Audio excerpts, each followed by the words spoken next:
The Burmese jungle was a place where sound carried strangely. A twig snapped, and it echoed as if the whole forest had heard it. For the Japanese soldiers stationed deep inside Burma in 1943, the jungle was their shield.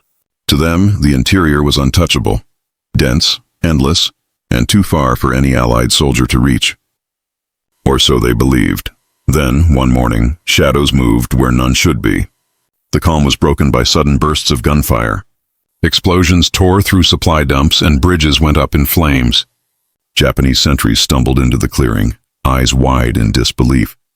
Out of the thick green wall of bamboo and teak trees came men they had never expected, British soldiers, lean, worn, and carrying strange loads on mule columns.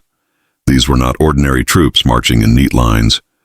They came in small groups, silent until they struck, and when they did, it was with precision. The Japanese, hundreds of miles from the front line, were being attacked inside their own rear areas. To the defenders, it seemed impossible. How could enemy soldiers have crossed rivers, jungles, and mountains to appear here, where no road led and no army should survive? But the proof was in the smoke rising from their destroyed depots and the ambushes snapping shut on their patrols. The Japanese soldiers whispered among themselves. Some called them jungle ghosts. Others thought they were Allied paratroopers dropped from the sky. But they were neither. They were the Chindits, men of a new British experiment, trained to move like guerrillas, strike like lightning, and vanish before the enemy could respond. For the Japanese, the message was chilling. Nowhere was safe. The jungle itself, which they thought belonged to them, had become a hunting ground where ghosts stalked them at night. But to understand how these men appeared so far behind the lines, we need to step back. We need to see why Burma was so important, and why the British would risk so much to send soldiers into a place where death waited at every turn. Burma was not the first name people thought of when they spoke about World War II. Europe held the headlines, and the Pacific Islands were where great naval battles raged. Yet Burma was a crossroads of strategy. For Japan, it was the gateway to India. For the Allies, it was the last land bridge to supply China. Whoever controlled Burma could cut off or connect entire nations. The land itself was as dangerous as any army. Dense jungle covered most of the country, broken only by steep mountains and winding rivers. During the monsoon season, rain poured for months, turning roads into rivers of mud. Leeches clung to men's legs and malaria spread through whole battalions. Even before a shot was fired, the jungle drained strength and morale. The Japanese had conquered Burma quickly in 1942. Their armies marched with confidence, pushing British and Indian troops back toward India. Villages fell silent under occupation, and the Japanese built up their defenses, convinced they now held one of the most secure territories in Asia. For the British, it was both a defeat and a challenge. They needed a way to strike back, but sending large armies into Burma was almost impossible. The terrain swallowed men, and the Japanese excelled at jungle fighting. If the Allies were to hit back, they needed something different, something the Japanese would not expect. This is where the idea of long-range penetration came in. Instead of trying to fight head-on, what if a small force could slip deep into the jungle, far behind enemy lines? What if they could destroy railways, cut communications, and make the Japanese feel unsafe in their own rear areas? The goal was not just to win battles, but to create fear, to tie down enemy troops, and to show that the Allies were not finished in Burma. The concept was bold, even reckless. Traditional commanders doubted it could work. How could men survive for weeks in the jungle with no supply roads? How could they fight hundreds of miles from the nearest base? The answer would come from a controversial figure, a man with wild ideas and the determination to see them through. His name was Ord Wingate, and his vision would give birth to the force the Japanese called jungle ghosts, the British Chindits. The man behind the Chindits was Brigadier Ord Wingate. To many, he looked more like a preacher than a soldier. He was intense, strange, and full of unshakable belief in his own ideas. Some British officers thought he was brilliant. Others thought he was dangerous and half-mad. Wingate had fought in Palestine before the war, where he learned about irregular warfare, small groups striking fast and then disappearing. He believed World War II needed the same kind of daring. In Burma, he saw a battlefield where normal armies could not survive. So he imagined something different. Men who could move deep into the jungle, cut enemy lines and live off supplies dropped from the sky. His plan was bold. Instead of defending India's borders or trying to push large armies through Burma's mud roads, Wingate wanted to slip behind the Japanese. He called it long-range penetration. The goal was not to win by numbers, but by shock. Burn bridges, blow up trains, hit supply depots, then vanish before the enemy could strike back. Many commanders in India laughed at the idea. They said men could not survive in the jungle without steady supplies. They said airdrops would never work. They said the troops would be cut off and destroyed. But Wingate was not easily silenced. He argued his case all the way up to Winston Churchill. Churchill, who loved bold thinkers, listened. In fact, he carried Wingate with him to the Allied Conference in Quebec in 1943. There, in front of American generals, Wingate spoke of his vision for jungle warfare. He described how a small force could tie down thousands of Japanese soldiers. He explained how air power could make the impossible possible. Churchill approved. The Chindits had their chance, but vision was only the beginning. To make it real, Wingate needed men who could fight, march, and survive where no normal unit could. That meant brutal training in India, far from the battlefield, but almost as harsh as Burma itself. In the heat of India, Wingate's chosen men began their transformation. They were a mix: British, Indian, Gurkha, and Burmese. Some were regular soldiers, others volunteers. All soon discovered this was not ordinary army training. Wingate pushed them to the edge. Long marches through thick jungle terrain, sometimes 30 miles in a day. River crossings with heavy packs. Nights sleeping under rain-soaked trees. Food was often basic, sometimes just rice and dried rations. The point was clear. If they could not survive in training, they would never make it in Burma. Mules became their lifeline. Each column used hundreds of pack animals to carry ammunition, radios, and supplies. The men learned to care for them as carefully as for their rifles. Without the mules, the Chindits could not move or fight. Wingate also demanded his men master the art of silence. They practiced moving through jungle paths without a sound. They learned to build hidden camps, to disappear under camouflage, to cook without smoke giving them away. The jungle, Wingate said, must be their shield, not their enemy. Air resupply was the key to his plan. Pilots of the Royal Air Force and the U.S. Army Air Forces trained to drop food, ammunition, and even medical supplies into clearings hacked from the jungle. At first, many thought it was fantasy, but trial after trial proved it could be done. Planes swooped in, parachutes opened, and bundles of supplies landed where men waited. The Chindits would not march with endless supply convoys. They would call the sky to feed and arm them. The training was brutal. Malaria swept through camps. Men fainted from exhaustion under the burning sun. Some broke down and had to be sent back. But those who endured became something different. They were no longer just infantry. They were a unit shaped for one task: to march where no army could march, to fight where no one expected them, and to survive where others would die. By late 1942, the first column stood ready. They were lean, hardened, and armed with rifles, grenades, light machine guns, and demolition charges.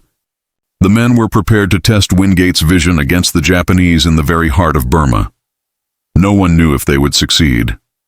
Many doubted they would return at all. But the stage was set for Operation Longcloth, the first mission of the Chindits, and the moment when Wingate's strange dream would be tested in the fire of war. In early 1943, Lord Wingate finally got the chance to test his idea. The mission was called Operation Longcloth. About 3,000 men marched out of India and crossed the wide Chindwin River into Burma. Ahead of them lay jungle, mountains and enemy territory that stretched hundreds of miles. The Japanese never expected such a move. To them, the jungle was a wall. They believed no organized British force could survive deep inside it. But the Chindits were about to prove otherwise. The columns moved in silence, each group carrying explosives, food, and radios. The mules carried heavy gear. At night, the men hacked clearings in the trees and waited for planes to drop supplies by parachute. For the first time in the Burma War, Allied soldiers were living entirely off air resupply. The first strikes came quickly. Chindits blew up railways, cut telegraph wires, and ambushed Japanese patrols. One of their biggest attacks hit the rail line that carried supplies from Mandalay to the front. Explosions ripped through wooden bridges, sending trains crashing down. For the Japanese, it was a shock. Enemies were hitting them not from the border, but from 200 miles inside their territory. But the success came at a high cost. The jungle was merciless. Heat rose like steam from the ground. Mosquitoes carried malaria. Leeches clung to bare legs. Dysentery spread in the ranks.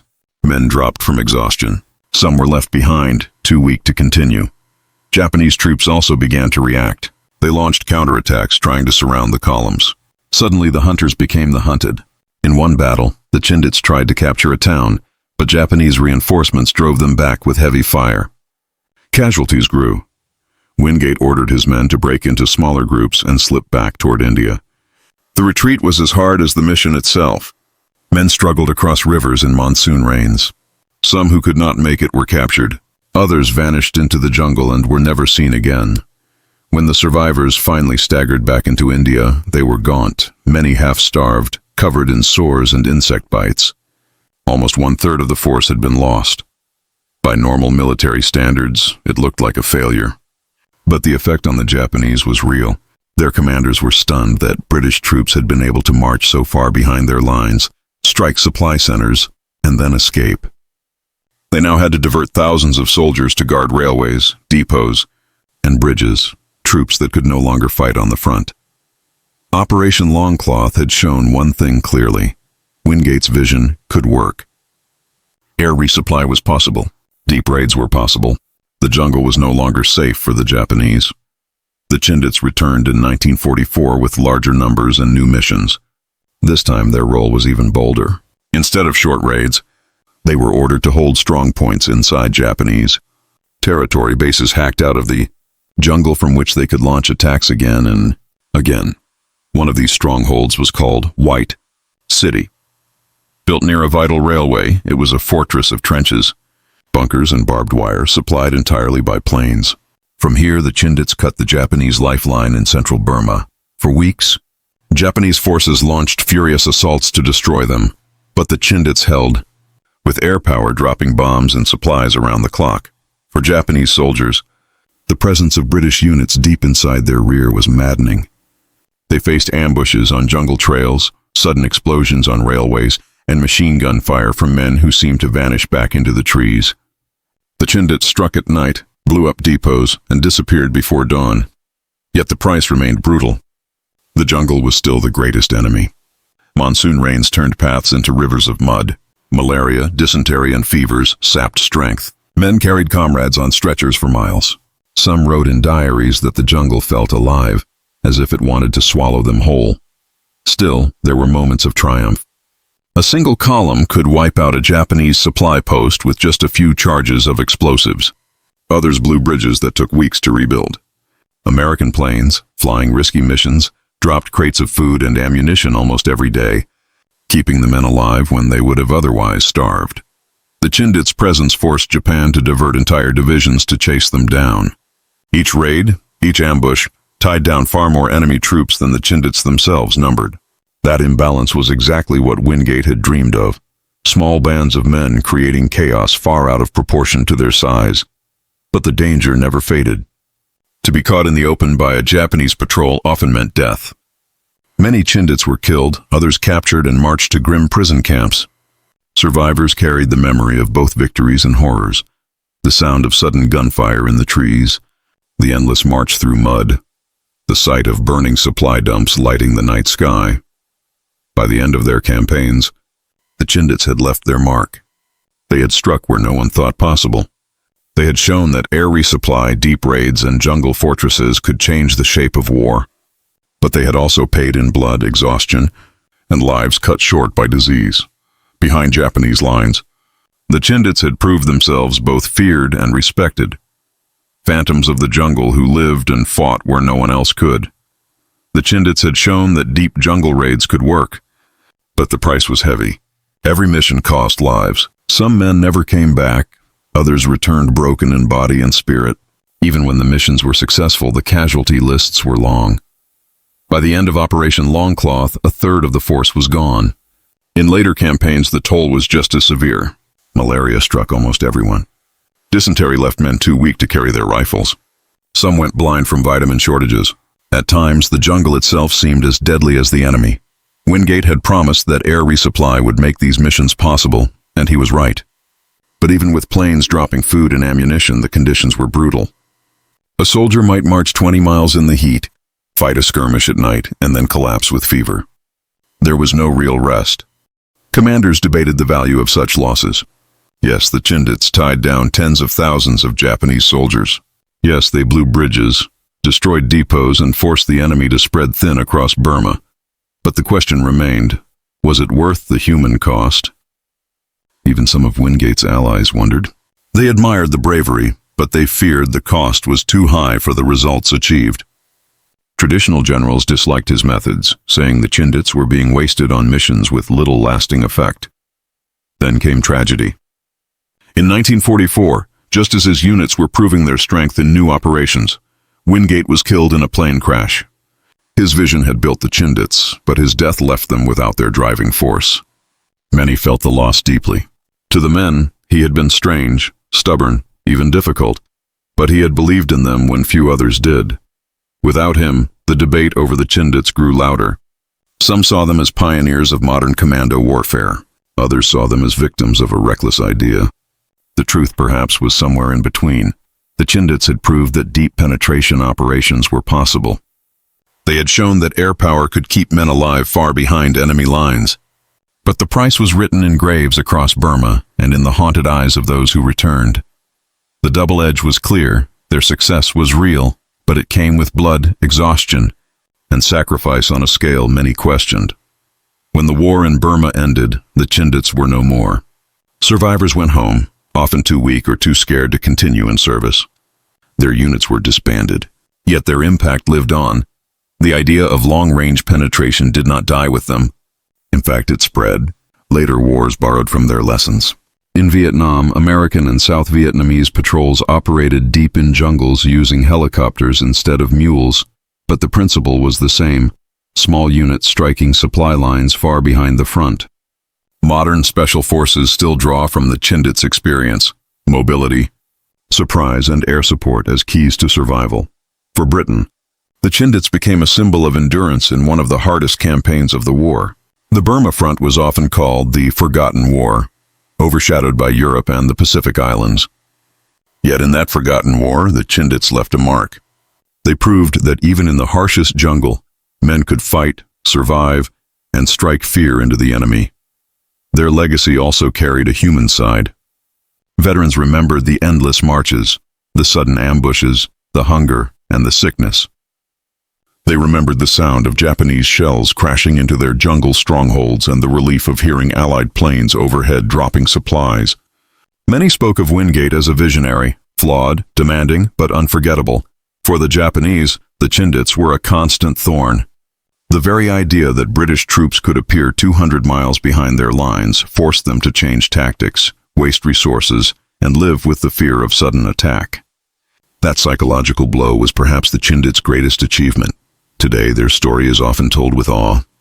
They were not a large army, not a force that won great sweeping victories, but they changed the rules of jungle warfare. They proved that daring, combined with air power and endurance, could turn the jungle from a barrier into a battlefield. The Chindits' legacy is one of courage and sacrifice. They remind us that in war, victory is not always measured by territory gained or battles won.